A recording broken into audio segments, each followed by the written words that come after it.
ও বর্ণাঢ্য ব্যান্ড বাজনার শোভাযাত্রা সহকারে জেলা শাসকের দপ্তরে মনোনয়নপত্র পেশ করলেন বিষ্ণুপুর বিধানসভার তৃণমূল প্রার্থী দিলীপ মণ্ডল। এদিন মনোনয়ন পেশকে কেন্দ্র করে দলীয় কর্মীদের মধ্যে ব্যাপক উৎসাহ লক্ষ্য করা যায়।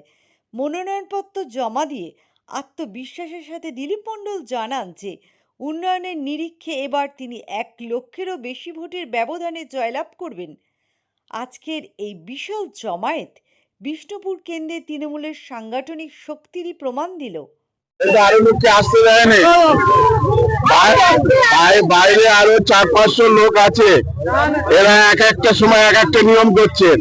অমিত শাহ, শুভেন্দু অধিকারী ওদের 10,000-এর মিছিল হলো, আমাদের এখানে 500 জন এসছে, সেটা এখানে আটকাচ্ছে। এটা কোন নিয়মে?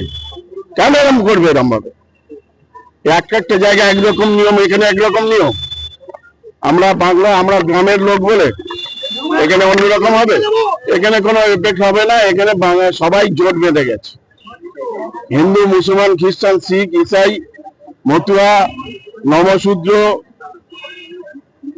আমাদের অন্য ক্ষত্রিয় থেকে আরম্ভ করে সংখ্যালঘু, সমস্ত বাংলার সমস্ত মানুষ এক হয়ে গেছে। 70 থেকে 80, আমাদের ছেলে বলছে 1 লাখ হয়ে যেতে পারে। প্রতিদ্বন্দ্বী আমাদের তৃণমূল কংগ্রেস, এবার বেশি বাইরে আর কেউ নেই।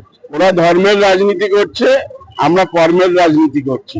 মানুষ হইয়া জন্ম লবিন মানুষের জন্য করিলাম কি, গীতায় বলা আছে কর্মই ধর্ম, সেবাই পরম ধর্ম। তার সাথে আমাদের দিদি যুক্ত করে দিয়েছে উন্নয়ন। এটাই আমাদের কাছে। ধর্ম নিয়ে কিছু হবে না।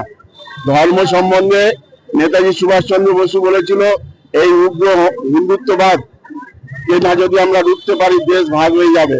জওয়াহরলাল নেহরু বলেছিল, देश को आप लोग संभाल लो, नहीं तो 75 साल बाद में कोई आवारा आएगा, धर्म के नाम पर देश को बांट देंगे। এরা সেই ধরনের চেষ্টা চালাচ্ছে। আমরা সেই কথাই বলি, নানা ভাষা, নানা মত, নানা পরিধান, বিবিধের মাঝে দেখো মিলন মহান।